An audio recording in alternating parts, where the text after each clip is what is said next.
굉장히 활발하지만 타락한 도시였어요. 근데 거기에 있는 그 주민들이 예수님을 받아들이고 그리스도인들이 됐습니다.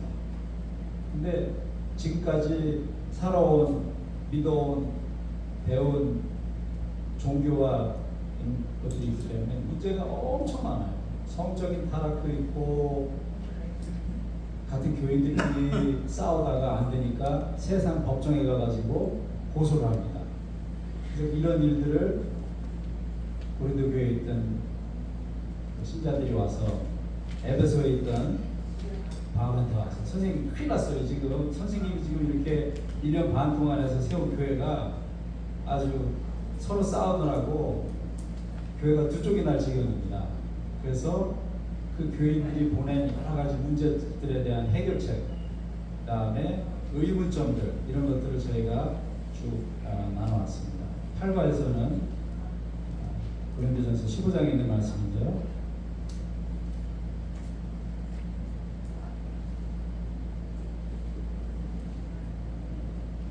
그리스의 철학자 플라톤은 사람의 몸은 본질적으로 악하고, 왜냐하면은 부패돼서 썩고 일시적이고, 그죠? 길어야 80년, 90년.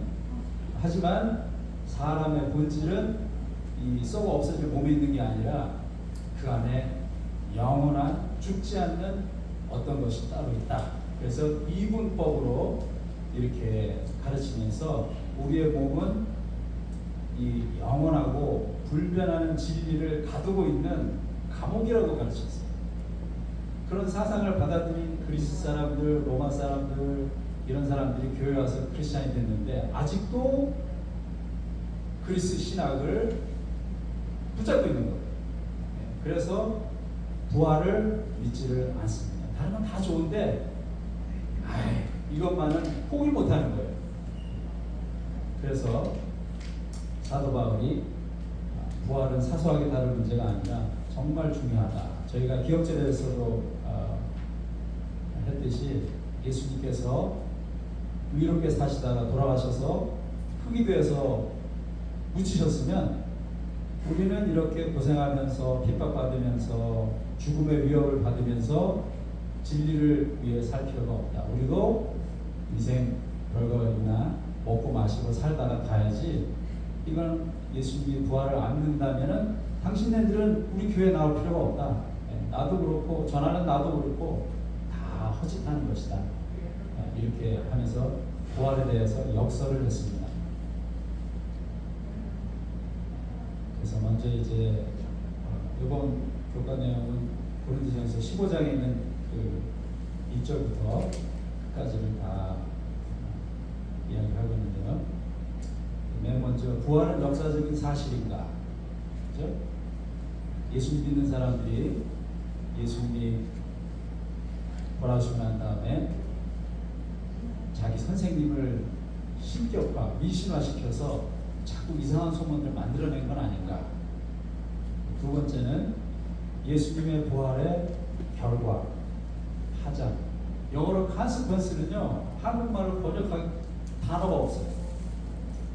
결과라고 이제 사전에 나오는데 여기서 consequence of 예수님의 그 부활, 이거는 영어에 그 번역하기 까다롭고 어려운 단어 중에 하나가 consequence예요.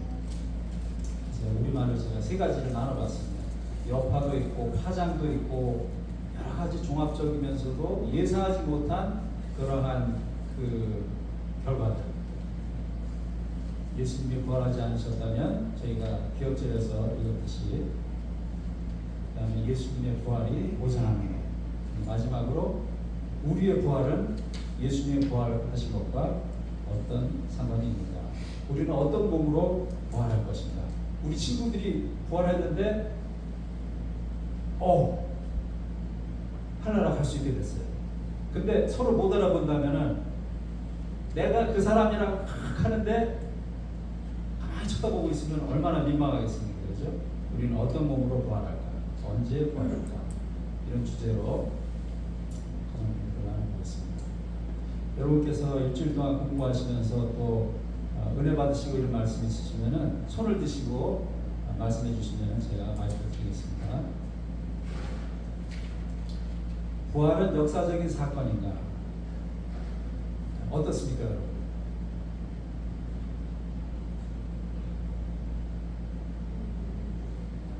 천주교에서 예수님이 죽으셨을 때 일으켰던 수위라 그래가지고 그 세마포 그 천을 엑스레이로 막 찍고 이래가지고 예수님의 손에 모자 박히신 거, 머리에 과시가 쓰신 거 막 이래가지고 이게 증거다 막 그랬었어요.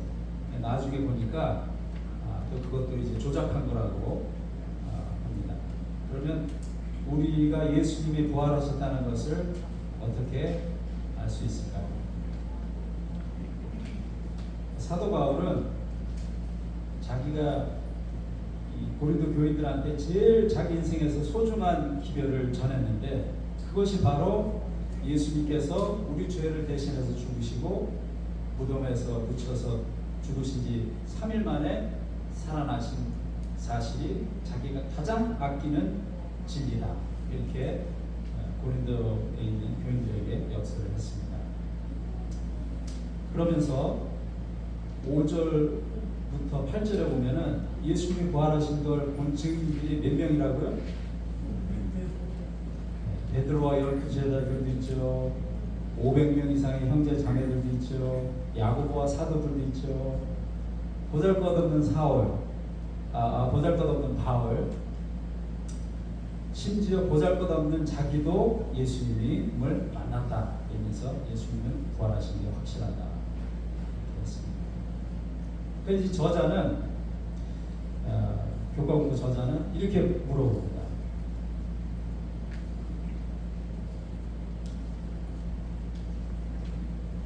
2000년이 지난 오늘을 사는 우리는 어떻게 예수님의 부활을 증거할 수 있을까요?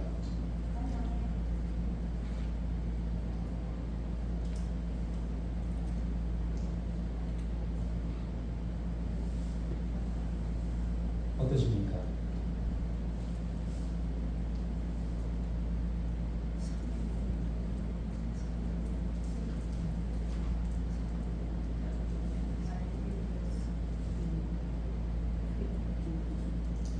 여러분이 마음속에서 간질간질 하시죠? 무슨 얘기를 내 삶으로 증거한다 뭐 이렇게 말씀하시려고 하는데 어떻게 생각하십니까?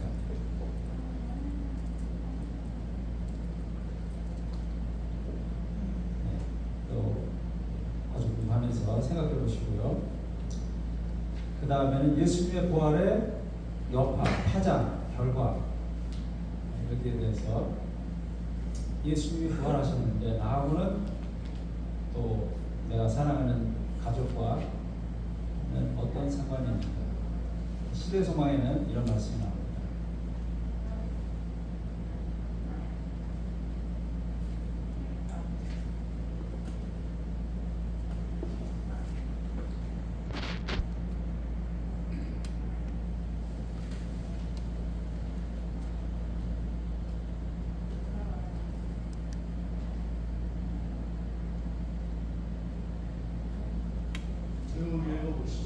제가 읽어드릴게요.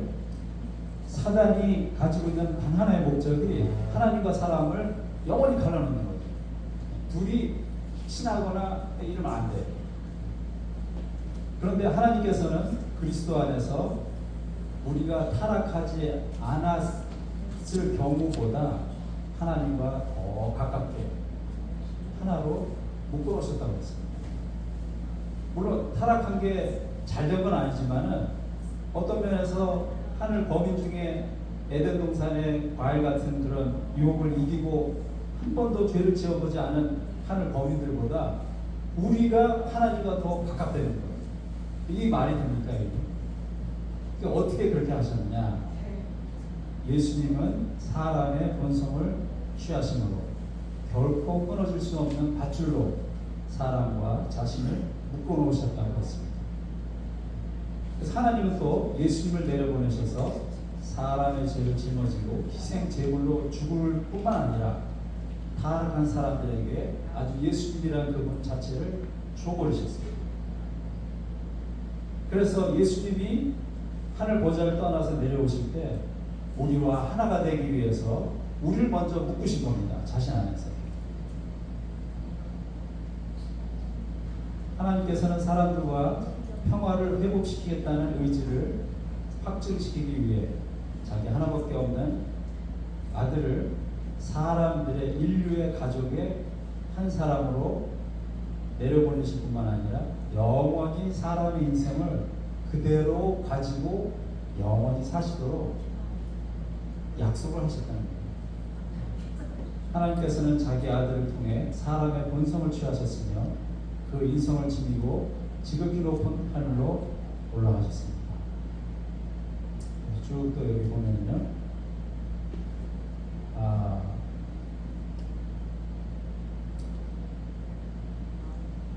거룩하고 악이 없고 더러움이 없고 죄인에게서 떠나 계신 예수님께서 우리를 형제, 자매라고 부르기를 부끄러워하지 않으십니다. 그리스도 안에서 이 땅의 가족과 하늘의 가족이 하나가 되었습니다. 영광을 받으신 그리스도는 우리의 형제이십니다.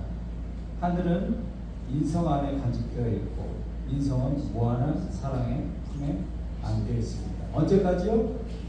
앞으로 영원토록 하나님께서 타락한 인류들을 받으셔서 하나의 가족으로 받으셨다는, 그래서 예수님께서 너희가 본 그대로 다시 오시리라. 손에 못자국과 옆에 창자국까지 다 가지고 계속 사시겠다는 겁니다. 영원히. 시대소망 1장에 있는 말씀입니다. 기억절에서 읽었듯이 예수님께서 부활하지 않으셨다면 부활을 부정하는 것은 저희 재림교인뿐만 아니라 기독교 신앙과 일치하지 않습니다. 그래서 기억절에 말씀하셨듯이 전하는 사람도 헛것이요, 받는 사람도 헛것이요, 믿는 사람도 헛것이고, 예수님이 부활하지 않으셨으면 그냥 예수님은 아무 이유 없이 살해당한 억울한 한 의인인데 흙과 재로 변해서 땅속에 묻혀있는 그런 영웅 정도? 그 정도밖에는 되지 않는 것입니다. 예수님이 부활하지 않으셨다면. 그러면 이 예수님의 부활이 보장하는 것은 아담 때로부터 예수님이 재림하실 때까지 모든 복음을 받아들이고 그 삶을 실천한 사람들은 죽더라도 다시 부활시키겠다는 그런 보증을 주셨고요. 또 두 번째는 고난과 위협을 당하더라도 복음은 전할 가치가 있는 것이다. 미국에서는 잘 느끼지 못해요. 저희가 맨 처음에 미국에 30년 전에 왔을 때 콜로라도 스프링스에 있었어요. 근데 저는 미군들은 그 종교의 자유를 보장받고 주말에 그 신앙의 자유가 있는 줄 알았어요. 근데 미군에 있는 그 계급이 별로 안 되는 한인인데 저희 교회 왔었는데 어렵다는 거예요. 안식일 지키기가 미군에서도 어렵고, 저는 처음 알았습니다. 미군에서도 안식일을 제대로 지키고 거룩하게 하려면 핍박이 있어요. 훈련이다 뭐다 예외사항도 많이 생기고, 안 그러면 강제 전역시키고 어렵다는 거예요. 동료들의 또 이런 협박과 이런 것도 받고, 그리고 또 경계의 원칙을 실천하는 삶, 가치가 있는 삶이라는 걸 예수님의 부활이 보증하고 있습니다. 그러면 예수님 그렇게 부활하셨는데 우리는 우리의 부활을 우리는 어떤 몸으로 부활할까요? 바울은 그 부활한 상태의 몸을 비유해서 무엇으로 비유했습니까? 하늘에 나달이라 그랬나요? 씨앗이 떨어져서 어떻게 되지 않으면 죽지 않으면. 그러면 죽어야만 30배, 60배, 100배의 쌀이라든가 밀이라든가 옥수수라든가 이렇게 결실을 하는데, 그 100개의 쌀들이 죽은 그 씨앗하고 똑같은 겁니까? 벼쌀은 맞아요. 그런데 그 옛날에 쌀알은 죽어버려야 돼요. 그래야만 100배의 결실을 얻게 되는 것처럼 우리의 현재의 몸은 썩어 없어지고 천하고 아무리 예쁘고 잘생긴 배우들이라도 젊음의 시간이 지나가고 인생의 풍파를 맞고 나면 그 사람들 어떻게 됩니까? 참, 이 사람이 맞죠? 이 사람이 맞죠? 그렇게 되죠, 몸 상태가. 부활의 몸은 부패하지 않고 영광스럽고 강하고 영의 몸으로 다시 난다고 하셨습니다. 그래서 예수님께서 부활하셨을 때 죽을 몸으로 해서 죽지 않을 영의 몸으로 부활하신 것처럼 우리도 예수님을 따라서 그런 몸을 갖게 될 것이라고 하셨습니다.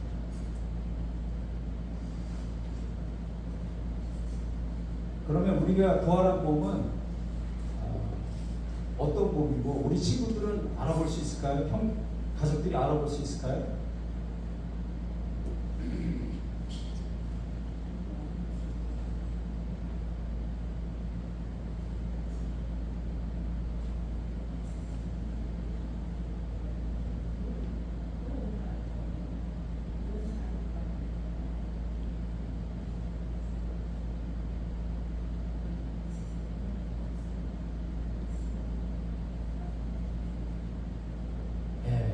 마라나다에 있는 말씀인데요. 제가 여기서 다시 한번 배운 것은 전도서에 그런 말씀 있죠. 사람이 죽으면은 그 영이 아담을 흙으로 만드시고 하와를 흙으로 만드시고 생명을 불어넣으셨던 그 호흡처럼 다시 그 주인인 하나님께로 돌아간다. 그런 말씀이 있는데 저는 거기에 인격, 품성까지 하나님께로 돌아가는지는 몰랐어요. 그래서 제가 화이픈에도 다른 말씀이 이렇게 있거든요. 생각이 많이 모이면 행동이 되고 행동이 많이 모여서 습관이 되고 습관이 모이면 인격이 되고 품성이 되고 근데 그 모아놓은 품성이 우리가 죽을 때 우리 영과 함께 어디로 간다고요? 하나님께서 갖고 계시는 거예요. 그래서 제가 이게 참 화이픈이 그렇게 잔소리를 하고 또 성경도 맨 잔소리 아닙니까? 이거 하지 마라, 이거 하지 마라, 나한테 돌아와라. 왜 그러니? 내가 때렸는데 막 잔소리가 엄청나게 나오잖아요, 그죠? 생각이 행동으로, 행동이 습관이 우리의 인격, 품성으로 변하기 때문에 하나님이 엄청난 잔소리를 퍼부으시는 것입니다. 저는 그저 마라나타라는 잡지에 무슨 여진지 발췌했는데 보이시는 화이트인 말씀 책에 있는 건지 그거 잘 모르겠는데 마라나타라는 책 보셨어요? 이혼의 시대 그 있어요? 그럼 아니 제목이 마라나타에. 오케이. 그래서 그 저희 교회가 제일교회가 좋은 게 그 정말 어마어마한 수만 장의 그 이런 자료들이 다 무료로 공개가 되어 있어요. 여러분이 사실 수도 있지만 인터넷 여러분 전화기에 보시면은 다 볼 수가 있어요. 그래서 이 페이지랑 찾아가시면은 여러분 혼자서도 볼 수가 있습니다. 이 저자는 또 이렇게 묻습니다. 고린도전서 15장은 구원받은 사람이 죽을 때 즉시 하늘로 올라간다는 가르침에 대해서 사도 바울은 어떻게 대답을 합니까? 개신교에서 소천한다 그러잖아요. 소천하실까? 제가 메시아닉 교회, 유대인 교회 가보니까 그 사람들은 장례식이 아니라 거기 목사님 사모님이 유방암이 전이가 돼서 7년 동안 앓다가 돌아가셨어요. 아들이 그때 7살인가 제가 덴버에 있을 때 그 교회를 제가 2년간 다녔는데 목사님 너무 힘들어하는 거예요. 왜냐하면 사모님이 이제는 진통제를 아무리 센 걸 써도 이 고통이 잡히질 않아. 유방암에서 림프를 해가지고 온몸에 퍼졌는데 그렇게 하다가 돌아가셨어요. 저도 이제 바쁘고 하다가 한 달쯤 있다가 다시 금요일 저녁에 갔는데 사람들이 분위기가 막 난리가 났어요. 막 끌어안고 막 그냥 웃고 떠들고 그냥 막 허그를 하고 그래요. 그래서 무슨 기적이 일어났나? 뭐 좋은 일이 있나? 근데 알고 보니까 사모님이 돌아가셨어요. 유대인들은 셀레브레이션이라고 해요. 장례식이야. 뭐라고 해석을 하냐면은 사모님, our sister, 우리의 형제 자매를 아버지께로 먼저 보내줬다. 우리도 곧 따라갈 거다. 그렇게 해석을 하는데 저는 그 한국의 상여 이런 초상집 이런 거 있잖아요. 울고 아이고 언제 오나 이런 데 익숙해졌는데 유대인들 문화는 셀레브레이션이에요. 제가 그래서 여기 유카카에 있는 메시아닉 처치 가는데 거기도 셀레브레이션이라고 막 좋아하는 거예요. 너무나 다른 문화와 신앙에 제가 충격을 받았었어요. 들어와서 그래서 바울은 고린도전서 15장에서 구원받은 사람이 죽을 때 즉시로 하늘로 올라간다는 가르침에 대해서 어떻게 대답합니까? 네,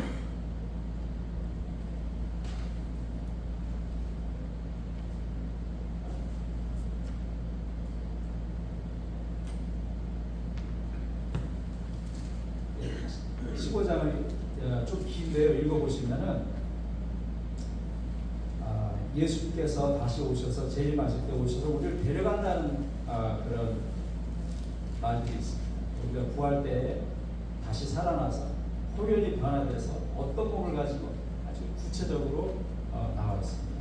근데 우리가 죽자마자 교회 20몇 년 봉사하시고 열심히 하셔서 바로 소천하셨습니다. 그러면 하늘에 있는 사람을 데리고 내려와야 돼요. 그래서 다시 부활시켜서 예수님을 다시 만나야 돼요. 그런 좀 어거지의 주장이 되는 것입니다. 사도 바울이나 성경에서는 물론 영이나 우리 인격은 아까 전에 보셨던 것처럼 그것을 주신 하나님께로 보관이 돼서 가지만은 우리의 사람 자체는 다시 부활할 때 변화되어 하나님을 만나게 된다는 것입니다. 그럼 우리가 언제 부활할까요? 바울은 살과 피는 하나님의 나라를 물려받을 수 없다고 했습니다. 그럼 바울이 지금 우리가 부활할 때 육체적인 몸이 없는 만지려고 이렇게 딱딱한 것도 없는 그런 몸이 없는 날아다니는 그런 그 유령들이 된다는 말일까요? 여기서 바울이 말하는 살과 피는 사람을 말합니다. 바울은 이 땅에 사는 사람들의 몸은 썩을 것이지만 하늘에 사는 사람들의 몸은 썩지 않는다고 역설합니다. 우리는 썩어 없어질 육체에 살고 있으며 그 육체를 가지고는 영원한 천국에 갈 수 없습니다.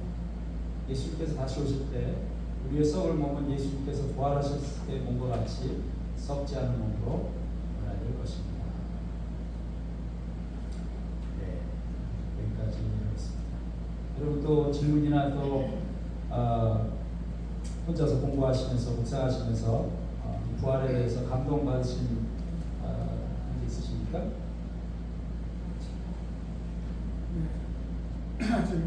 네. 안 들리는 분들이 있어요. 그래요? 예수님이 부활을 하셨다. 그럼 저는 제가 예수님도 안 믿고 하나님도 모르고 교회도 다니고 있지 않았는데 제가 예수님을 영접하고 살아났다는 거, 저는 개인적인 아주 확신 체험을 통해서 제가 확신을 하게 됐습니다. 제가 예수를 믿고 또 그 위에 하나님의 거룩한 계명을 지키고 또 고난을 참고 그렇게 된 게 바로 예수님 부활하신 놀라운 증거, 이렇게 생각을 합니다. 그래서 이 성령이 마음에 불과 같이 임하셔서 완전히 그 주의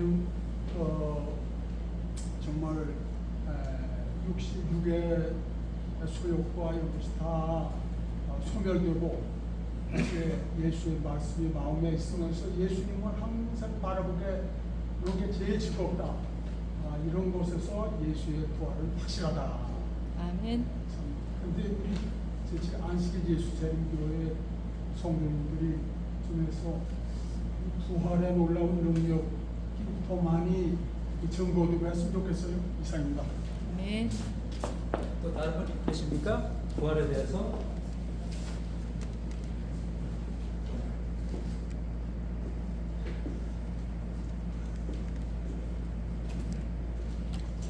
네. 그러면은 아주 공부 다 했는데 목사님께서 나오셔서 이 감사원과 소개를 해주시고 기도를 해주셔야 되는데 우리 목사님 나오셔서 감사원과